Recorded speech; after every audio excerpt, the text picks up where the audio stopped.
NAB میں وہ اتنی بدنیتی تھی کہ انہوں نے 28 کو ایک دم ہم میری جو انکوائری کو انویسٹیگیشن میں بدل دیا.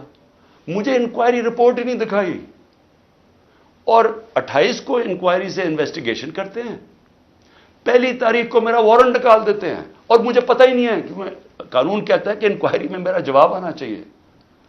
اور جس دن میں اٹھاتے ہیں مجھے وہاں سے, اور میں اپنی ساری قوم کو کہنا چاہتا ہوں کہ دیکھیں یہ جو برا وقت ہے یہ ایک اللہ کا نظام ہے, اس میں ہمیں صبر کرنا چاہیے, کوئی ہمیں اس میں دل برداشتہ نہیں ہونا چاہیے. قوموں کی زندگیوں میں یہ مشکل وقت آتے ہیں اور کئی میرے لوگ بہت مشکلوں سے گزر رہے ہیں, لیکن باقی ساری قوم کو میں ایک چیز کہنا چاہتا ہوں, اپنے ذہن میں ڈال لیں کہ اس طرح کی غلامی, یہ شذیدیت, اس طرح کی غلامی کو قبول کرنے سے بہتر ہے مر جاؤ.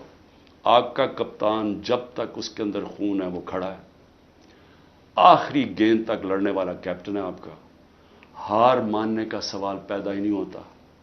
جو بھی یہ کریں گے میں اس کے لیے تیار ہوں. اسی قوم کو بھی میں یہ کہنا چاہتا ہوں کہ آپ نے کسی صورت ہار نہیں ماننی.